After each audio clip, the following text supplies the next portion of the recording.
दोस्तों आप देख रहे हो पल्सर NS 200 मेरे साथ है और यहाँ पर नीरज भाई खड़े जिन्होंने गाड़ी खरीदी है कुछ समय पहले। सो आज हम इनसे जानेंगे कि इन्होंने यही गाड़ी चूज क्यों करी है और क्या कर रहे हैं इस गाड़ी के साथ और कैसा एक्सपीरियंस रहा है। तो नीरज भाई स्वागत है चैनल पे। सो बताइए आपने गाड़ी क्यों ली है? भाई मुझे 2 लाख के अंदर मेरा आसपास बजट था, तो उस रेंज में MT-15 और अपाचे 200 और NS 200 मेरे को चॉइस थी।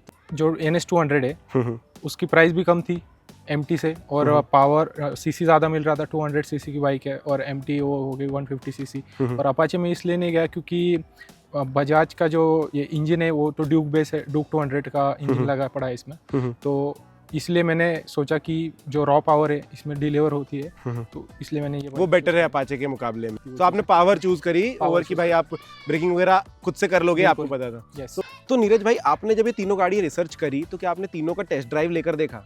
जी भाई, मैंने MT-15 इससे पहले मेरे दोस्त के पास थी, वो मैंने ट्राई करी थी।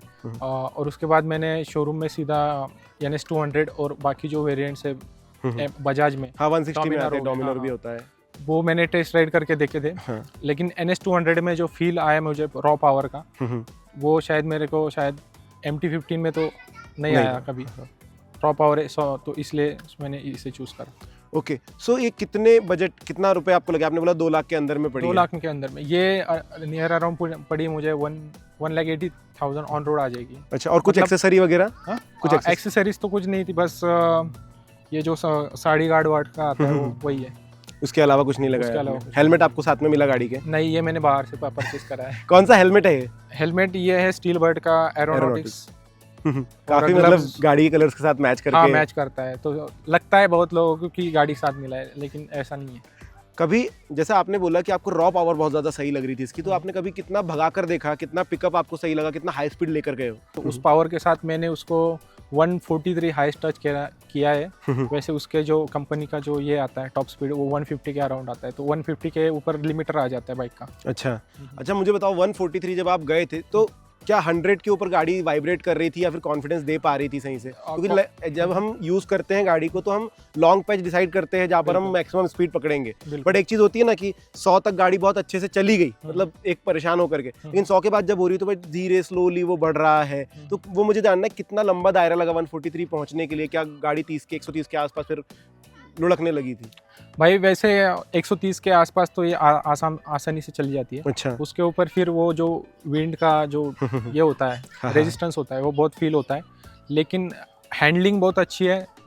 वैसे देखा जाए तो ये मुझे जो सस्पेंशन है वो 100 के बाद थोड़े स्टीप फील होते हैं। अच्छा। ये तो अपसाइड डाउन फोर्स है ना, तो वो रिलायबल होते हैं वैसे देखा जाए, क्योंकि उसका जो डाउन फोर्क है वो थोड़ा छोटा है।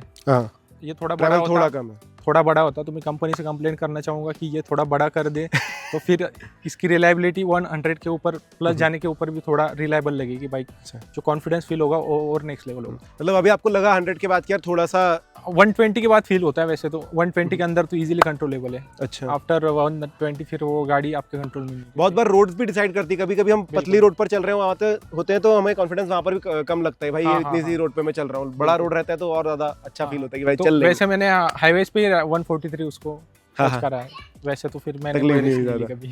ओके। एक और चीज, जैसे अभी आप, मैं खुद देख रहा हूँ गाड़ी काफी ज्यादा ऊंची है, जब आप पिलियन बिठाते हो तब दब जाती होगी, उसके बाद भी आपको पिकअप उतना ही बढ़िया मिलता है? पिकअप में थोड़ा बहुत माइनर चेंज लगता है, लेकिन हाँ ओवरऑल पकड़ लेती है गाड़ी। अच्छा नीरज भाई, एक बड़ा क्वेश्चन, जब भी कोई ऐसी रोडस्टर गाड़ी लेता है ना तो मैं ये पूछता हूँ उनसे कि यार एक तो आपने बहुत पैसे खर्च करे, लेकिन जब हम इतने पैसे खर्च करते हैं हम सोचते हैं कि भाई गाड़ी का पूरा यूटिलाइजेशन निकलेगा, कि भाई पैसा दिया है तो हम लंबा सफर भी कर लेंगे। और इस तरह की गाड़ी में जहाँ आपको थोड़ा सामने झुककर बैठना पड़ता है ना, तो हल्की सी पीठ दर्द तो होती है। तो क्या आपने कभी इसमें वो महसूस किया? भाई वैसे देखे तो इसका जो फ्रंट सीट है, हाँ जो राइडर का सीट है वो काफी ब्रॉड है और क्लिप ऑन हैंडल्स मिलते हैं विद थोड़ा रिलायबल पोस्चर। अच्छा पोस्चर है बाकी के कंपेरेटिव अदर। इतना एग्रेसिव नहीं है, थोड़ा एग्रेसिव है। आपको लगे एग्रेसिव होना है तो आप एग्रेसिवली सिटिंग कर सकते हो। आपको लग रहा है कंफर्टेबली चलानी है तो आप कंफर्टेबली सिट करके। सो आप कितना लंबा पैच आपने अभी तक दूरी तय करी है? मतलब मैंने हाईएस्ट यहाँ से मेरे होम टाउन 300 किलोमीटर तक मैंने करा है। 300 किलोमीटर वन वे है? वन वे, हाँ। तो आपको बिल्कुल 5 आवर्स में मैं टच हो गया। वाह, तो मतलब बहुत अच्छा खासा एवरेज स्पीड आपने रखा है 70-80 के आसपास। बिल्कुल। मुझे जानना है कि इतने समय में क्या आपको फील हुआ थोड़ा भी फटीग? फटीग तो भाई अगर पीठ पे बैग होती है बड़ी तो हम्म। ही फटीग फील होता है, अदरवाइज नो फटीग। ओके, साथ में पिलियन था? पिलियन एक बार था, बाकी वैसे मैं अकेले अकेले राइड ही करता था। हूँ। एक बार था जो मेरा दोस्त था, हम गए तब थोड़ा बहुत लगा, लेकिन एनीवेज आपको अकेले में कोई दिक्कत नहीं होगी। ओके। कितना समय हुआ है गाड़ी को लिए हुए? समय 1.5 ईयर्स हो गए लगभग। 1.5 इयर्स हो गए हैं हाँ, आपको। कितनी सर्विसिंग हो चुकी है फिर गाड़ी की? सर्विसिंग भाई 4 हो चुकी है अभी तक। अच्छा। और पहली 3 जो थी सर्विसिंग वो फ्री थी, हम्म। और अभी जो मैंने रिसेंटली करवाई है वो तो मेरे को कॉस्ट पड़ी अराउंड 3000 के। 3000 रुपीज हाँ, हाँ। एक सर्विसिंग का? हाँ, पार्ट्स वगैरह क्योंकि चेंज फिर हाँ उसमें बहुत सारी चीज़ें, वो ऑयल का वो जो था हम्म। दिक्कत, वो बहुत सारी चेक हुई। ऑयल फिल्टर, एयर फिल्टर वगैरह भी चेंज हुआ। हाँ हाँ हाँ। और जनरली बहुत सारी चीजें अलग भी होती हैं जिनकी वजह से थोड़ा सा कॉस्ट बढ़ जाता है। हाँ हाँ, अभी नेक्स्ट सर्विसिंग में इसका 4 कॉइल चेंज। सामने से? सामने ओके से। ओके। सर्विस एक्सपीरियंस कैसा रहा बजाज की तरफ से? बजाज की तरफ से वो तो सर्विस सेंटर के ऊपर डिपेंड करता है। मैंने पहली सर्विसिंग मैंने जहाँ से परचेस की थी वहाँ से करवाई थी, वहाँ पे तो मेरे को फर्स्ट टाइम ठीक लगा। फिर सेकंड और थर्ड सर्विसिंग मैंने यहाँ पे करी थी पुणे में? नियर पुणे कोथरूड में। हाँ हाँ। तो वहाँ पे काफ़ी अच्छी सर्विसिंग मिली मुझे।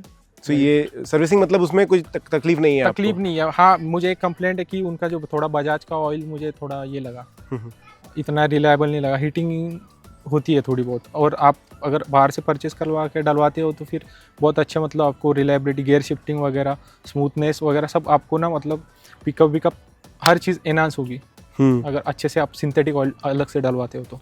ओके। तो आपने कभी भी ऑयल चेंज किया? हाँ, मैंने अभी रिसेंटली मेरी क्लच प्लेट गई थी। हाँ, अनफॉर्चुनेटली वो मेरा भाई है, उसके दिक्कत की वजह से वो क्लच प्लेट उड़ गई थी। तो फिर मैंने उसमें मोट्यूल का फुली सिंथेटिक ऑयल डाला। 1.2 लीटर की कैपेसिटी है उसकी, और वो डाला था तो फिर उसके बाद काफी ज्यादा फर्क देखने मिलता है। बहुत सिंथेटिक आप जब भी डालो तो पता चल ही जाता है कि भाई इंजन में कुछ तो अच्छा गया है। बहुत अच्छा है। हाँ। तो बहुत क्लच फर्क पड़ता है भाई, क्योंकि आपका पिकअप, माइलेज और गियर शिफ्टिंग वगैरह, मतलब आवाज़ ही चेंज हो जाती है। हाँ हाँ, गाड़ी की आवाज़ चेंज हो जाती है, वाइब्रेशंस चेंज हो जाती है, चलाने में स्मूथनेस बहुत अलग समझ में आती है।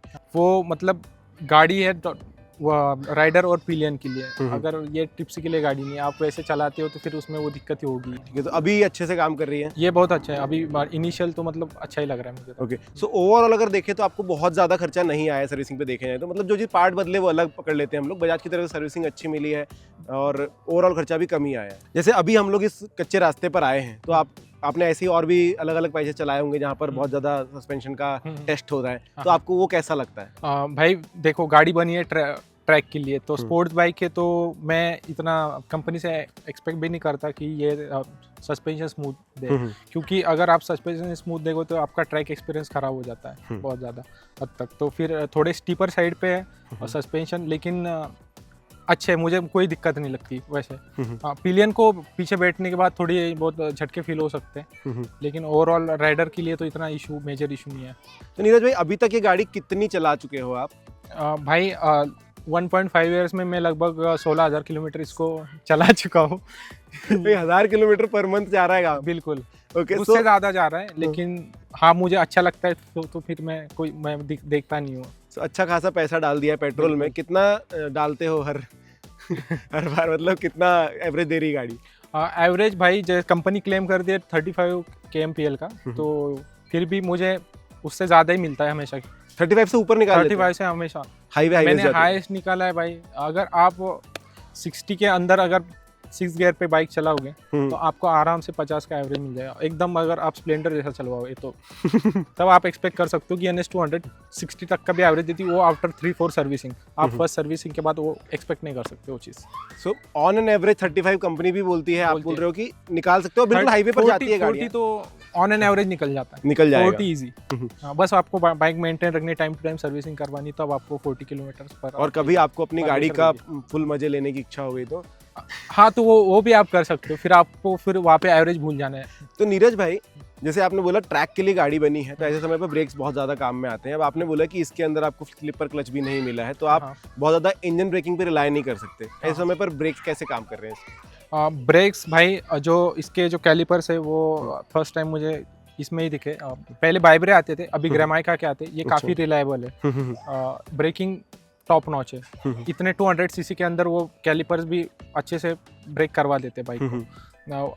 सेम जो ब्रेक कैलिपर्स है वो NS 400 में, तो उसमें इतने अच्छे से वर्क नहीं करती क्योंकि इंजन पावर बहुत ज़्यादा है। हाँ, तो उतने अच्छे से उसको बैलेंस नहीं कर पाता। आपके लिए ब्रेकिंग इसकी बहुत सही है, बहुत टॉप नॉच ब्रेकिंग है और ABS वगैरह प्रॉपर्ली काम कर रहा है। ABS वगैरह प्रॉपरली। सो क्या कुछ ऐसे फीचर्स हैं जो हाईलाइट कर सकते हो आप इस गाड़ी पे? बिल्कुल भाई, जैसे फीचर्स है, फीचर अपडेट में सबसे पहले मैं बताना चाहूँगा कि इसमें जो अपसाइड डाउन फोक्स आए पहले नहीं आते थे शायद, और ये बहुत अच्छी करी है कंपनी ने। उसके बाद डुअल चैनल ABS बहुत टाइम से आता है, तो वो तो है इसमें। और मेन जो कि हाईलाइट पॉइंट है, अभी जो रिसेंट में अपडेट करा है कंपनी, ये जो टैकोमीटर है और जो बल्ब वगैरह है ये इन्होंने LED करवा दिया पूरा। बाकी तो LED वगैरह सेटअप हो गया है करंट वाले में। तो ये तो मेरी 2023 का मॉडल है, तो फिर इसमें नहीं है। चेन के लिए क्या करते हो, क्योंकि ओपन चेन है इसका?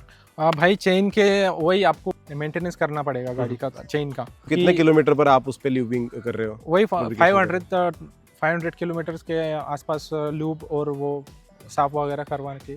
आप खुद से नहीं करते हो कभी? नहीं, मैं खुद से वही करवाता हूँ, और कभी टाइम नहीं होता है तो फिर मैं बाहर गैराज से भी करवा लेता हूँ। तो नीरज भाई, अब हम गाड़ी की राइडिंग की बात कर ही रहे, तो मुझे ये भी जानना है कि क्या गाड़ी कभी नीचे टकराती है, क्योंकि इस तरह की गाड़ियों का ग्राउंड क्लियरेंस काफी कम होता है। हाँ। और दूसरा, रात के समय में क्या लाइट का थ्रो अच्छा है? भाई शुरू करते हैं ग्राउंड क्लियरेंस से। तो 170 mm का जो ग्राउंड क्लियरेंस है वो कंपनी देती है, तो इनफ है। लेकिन इंडियन रोड्स में जो जहाँ पे बड़े बम्स लोग, हाँ, बड़े बम्स कहीं भी डलवा देते हैं, जो गवर्नमेंट ऑथराइज्ड बम्स नहीं है वो वैसे भी डलवा देते, तो उसमें दिक्कत होती है। सिंगल आप बैठे होंगे तब प्रॉब्लम नहीं होती, विद पिलियन बैठे होंगे तो आपको जरूर थोड़ा बहुत इशू हो सकता है। तो वहाँ पे भी आप थोड़ा टैकल कर सकते हैं कि आराम से बाइक निकाल सकते हैं। हेडलाइट का थ्रो काफ़ी इनफ है। डीपर पे भी बहुत वो अच्छा इनफ आपको विजन प्रोवाइड करता है। अपर पे तो फिर आप सामने वालों के आंखों को उड़ा दोगे ना। सो आप खुश हो इससे? बहुत ज़्यादा। वैसे LED सेटअप है, लेकिन मैं कुछ डिसअपॉइंट नहीं हूँ। हैलोजन है, काफ़ी अच्छा है। विंटर्स में आपको उसका फ़ायदा मिलता है बहुत ज़्यादा। नीरज भाई, गाड़ी आपने ऐसे तय करी कि पावर आउटपुट कितना है, वो चीज़ मुझे अच्छी लगी। ज़्यादातर लोग ऐसे सिर्फ लुक्स देख करके चाहते कि भाई मुझे ये पसंद है, और वही एक समय था जब लोग यही करते थे, बट इस गाड़ी के लुक्स भी बहुत ज़्यादा अच्छे हैं। तो कैसी कौन सी चीज़ें जो आपको ज़्यादा पसंद आई भाई? और यही कलर क्यों चूज़ किया आपने, ये भी बता देना।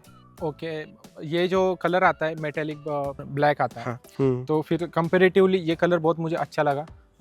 एनहांसिंग मतलब एनहांसिंग लुक देता है गाड़ी को।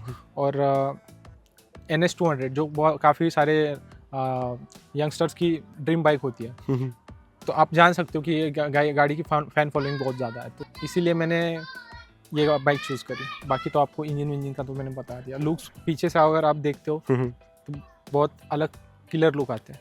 अगर आपको कभी बताना रहा बजाज को कि यार इस बाइक में क्या खराबियां हैं जो ठीक की जा सकती थी, तो ऐसी कौन सी चीज़ें हैं? इसका जो सामने का जो अपसाइड डाउन में फोक जो है वो थोड़ा बड़ा होना चाहिए कंपैरेटिवली, क्योंकि उसमें थोड़ा वही 100-120 के बाद थोड़ा स्टीपर साइड फील होता है। दूसरी चीज़ ये है कि इसका जो हगार गार्ड है वो कंपनी मैन्युफैक्चरिंग में थोड़ा टेढ़ा आता है, तो वो मैं कंप्लेन करना चाहूँगा बजाज से। आपने सबकी गाड़ियों के साथ देखा है? नहीं, मोस्ट ऑफ तो है, बहुत कम गाड़ियों के साथ जो है कि वो नहीं है। तो मीटर में क्या कुछ फीचर्स आपको अच्छे लगे? मीटर में जो सेमी डिजिटल मीटर आता है, बीच में RPM जो आता है, इसमें RPM की जो मीटर आता है उसमें उससे बहुत लगता है कि भाई कोई गाड़ी चला रहे हो। और वो आप फुल डिजिटल मीटर में लगता नहीं भाई कि आप कोई मतलब राइडिंग एक्सपीरियंस है वो इतना अच्छा नहीं आता। तो आपने पावर चूज करी सब चीज़ों से आगे, जो कि बहुत अच्छी बात है, क्योंकि अल्टीमेटली आपको एक मशीन ही साथ देती है। सो नीरज भाई, कौन से ऐसे फीचर्स हैं जो बाकी गाड़ियों के मुकाबले आपको इसके ज़्यादा अच्छे लगे?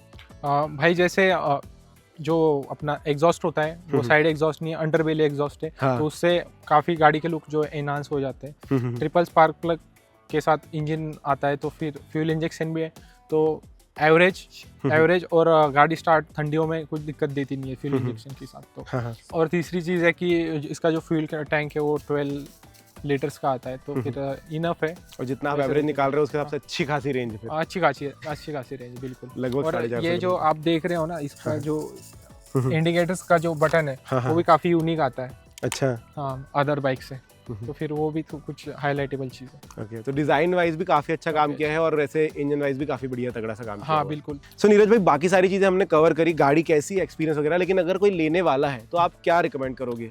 जी श्रृंगार भाई, देखो आपका बजट अगर टाइट है, 2 लाख के अराउंड आपका बजट है, तो उसमें MT-15, अपाचे 200 थोड़ी लोअर मतलब कम प्राइस में आती है, और NS200 जो तीसरी बाइक है।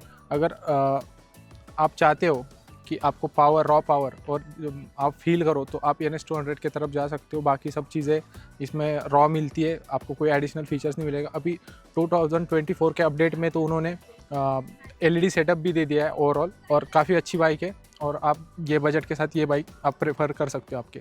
सो दोस्तों, अगर आपके भी कोई क्वेश्चन है, मैंने काफ़ी सारे क्वेश्चन छोड़ दिए होंगे ऑब्वियसली, तो आप कमेंट सेक्शन में लिख के बताना, हम नीरज भाई से पूछ के आपको बता देंगे। वीडियो अच्छा लगा तो लाइक शेयर सब्सक्राइब जरूर कर देना। Thank you.